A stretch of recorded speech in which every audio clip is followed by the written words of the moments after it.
अभी नहीं तो कभी नहीं ही मराठी माणसाच्या अस्तित्वाची लढाई आहे। आम्ही दोन भाऊ एकत्र आलो, मराठी माणसांना देखील एक व्हायला हवं असं आवाहन उद्धव आणि राज ठाकरे यांनी त्यांच्या पहिल्या संयुक्त मुलाखतीमध्ये केलं।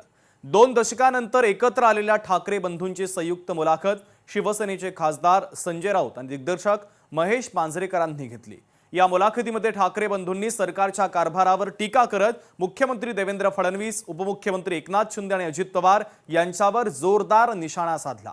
भाजपचा मुंबई महाराष्ट्रापासून तोडण्याचा डाव असल्याचा पुनरुच्चार सुद्धा राज ठाकरे यांनी केलेला आहे। आपण सविस्तर पाहूयात।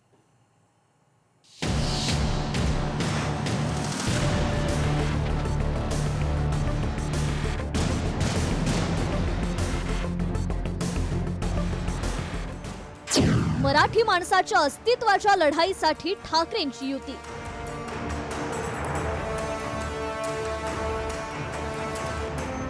दोन्ही भावांनी स्पष्ट केलं एकत्र येण्याचं राजकीय कारण।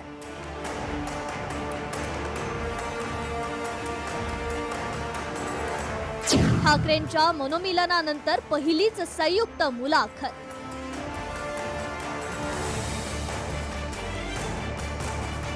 भाजपचा मुंबई तोडण्याचा डाव, ठाकरेंकडून आरोपाचा पुनरुच्चार।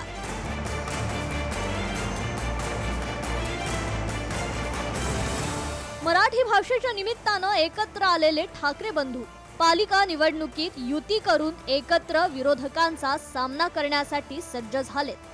ठाकरे बंधूंची ही युती महाराष्ट्राच्या राजकारणातील मोठी आणि बहुप्रतीक्षित घटना मानली जाते। तब्बल 20 वर्षांनंतर राज आणि उद्धव ठाकरे यांनी सर्व मतभेद बाजूला सारून एकत्र निवडणूक लढण्याचा निर्णय घेतलाय। या दोघांनी पहिल्यांदाच या निर्णयामागची पार्श्वभूमी आणि महाराष्ट्रासमोरील सत्ताधाऱ्यांनी उभं केलेल्या संकटावर भाष्य केलंय। ही केवळ 2 भावांची भेट नसून मराठी माणसाच्या अस्तित्वाची लढाई असल्याचं त्यांनी स्पष्ट केलंय। मला असं वाटतं काही गोष्टी का घडतात, कशा घडल्या, काय झालं, मला असं वाटतं या गोष्टी आता सोडून दिल्या पाहिजेत। आज हा आमच्या अस्तित्वाचा विषय नाहीये, आज हा महाराष्ट्रातल्या मराठी माणसाच्या अस्तित्वाचा विषय। केंद्रात आणि राज्यात सत्तेत बसलेले मुंबई महाराष्ट्रापासून तोडण्याचा घाट घालतायत असं सांगत आता आपण वेगळ्या चुली मांडून बसलोय, तर महाराष्ट्र तोडण्याची भाषा करणारे त्यावर त्यांची पोळी भाजून घेतील अशी टीका उद्धव ठाकरेंनी केली आहे। महाराष्ट्र आपला आहे आणि आपण जर एकमेकांमध्ये वेगळ्या चुली मांडल्या तर महाराष्ट्र तोडणारे त्यांची पोळी भाजून जातील। मुंबई वेगळी करण्याचा सत्ताधाऱ्यांचा कट आहे। बाहेरून येणारी माणसं केवळ येत नाहीत, तर ते स्वतःचे स्वतंत्र मतदारसंघ तयार करतात। जर महापालिकेतही हेच लोक आले तर मराठी माणूस हतबल होईल। हे सर्व आम्ही उघड्या डोळ्यांनी पाहू शकत नाही असंही राज ठाकरे यांनी म्हटलंय। ही माणसं नुसती येत नाहीयेत, हे फक्त रोजीरोटीसाठी येत नाहीयेत, हे आपापले मतदारसंघ बनवतात। आणि जी जुनी जखम जी आहे ना, जुन्या ज्या गोष्टी आहेत ना, की मुंबई महाराष्ट्रापासून स्वतंत्र करणं, वेगळी करणं, हे जे जुनं स्वप्न आहे ते कसं पूर्ण करता येईल याच्यासाठीची ही सगळी खटाटोप या लोकांचा चालू आहे। महानगरपालिकांमध्ये पण जर उद्या ते आले तर मला असं वाटतं आपण त्याच्यानंतर मराठी माणूस काहीच करू शकणार नाही। सत्तेत मांडीला मांडी लावून बसलेल्या अजित पवारांवरून राज ठाकरे यांनी फडणवीसांना लक्ष्य केलंय। बैलगाडी घेऊन पवारांविरोधात पुरावे देणारे आता कुठे आहेत असा सवाल राज यांनी उपस्थित केलाय। तर 50 खोके हा विनोदाचा भाग नसून 40 आमदारांसाठी तब्बल 2000 कोटी कुठून आणले असा थेट सवाल राज यांनी सत्ताधाऱ्यांना केलाय। हे 50 खोके हा विनोदाचा भाग नाही। 50 खोके म्हणजे 50 कोटी रुपये झाले। 50 कोटी 40 आमदार म्हणजे 2000 कोटी रुपये झाले। म्हणजे 40 आमदारांचे 2000 कोटी हे कुठून आले, कसे आले? भ्रष्टाचारातून, घोटाळ्यातून। बरोबर की नाही? म्हणजे बँकेतनं लोन तर थोडं नव्हतं ना घेतलं, त्याच्यामुळे कुठच्या भ्रष्टाचाराबद्दल कोणी काय बोलावं? मेट्रो कारशेडसाठी आरेतील झाडे तोडण्याच्या सत्ताधाऱ्यांच्या निर्णयावर भाष्य करत हा आरेचा निर्णय केवळ हट्टापायी असल्याचं उद्धव ठाकरेंनी म्हटलंय। आरेच्या जंगलाला मी संरक्षण दिलं होतं मेट्रोच्यासाठी। अरे मी पण केलं ना, मेट्रोचं लोकार्पण मी पण केलं, मेट्रो 2चं। माझं म्हणजे म्हणणं होतं म्हणजे सरकारचं की तुम्हाला कारशेडसाठी आरेचं जंगल कापण्याची गरज नाही। कांजूर मार्गला होऊ शकतं. आता याने काय केलं, हट्टापायी आरेचं जंगल मारलंच प्लस कांजूर मार्गला करतात.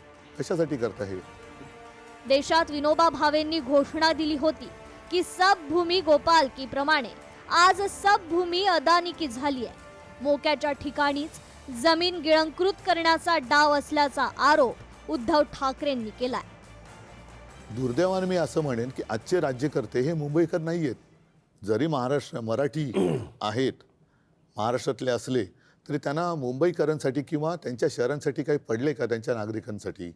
इथे ते फक्त कॉन्ट्रॅक्टरसाठी काम करतात. अडवणारं कुठे प्रशासनमध्ये नाहीच आहे ना.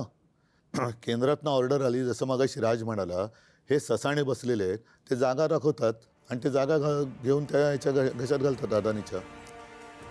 राजकारणात पक्षांतर होतात, इथली माणसं तिकडे जातात, पण पक्ष संपवणं, पक्षाचं चिन्ह काढून घेणं या सर्व घटनांना उद्धव ठाकरेंनी भाजपला जबाबदार धरलंय. राजकारणामध्ये पक्षांतर होतात, इथली लोक तिकडे जातात, पण पक्ष संपवणं, पक्षाचं चिन्ह काढून घेणं, त्याची मान्यता जवळपास रद्द करणं, म्हणजे त्याचं अस्तित्व नष्ट करणं, जी मराठी माणसाची ताकद आहे ती तोडून फोडून टाकणं, हे काय दर्शवतं?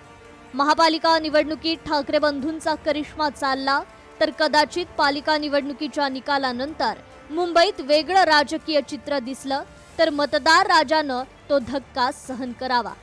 कारण गेल्या काही वर्षात राजकीय पुलाखालून बरंच पाणी वाहून गेलंय. ब्युरो रिपोर्ट, लोकशाही मराठी, मुंबई.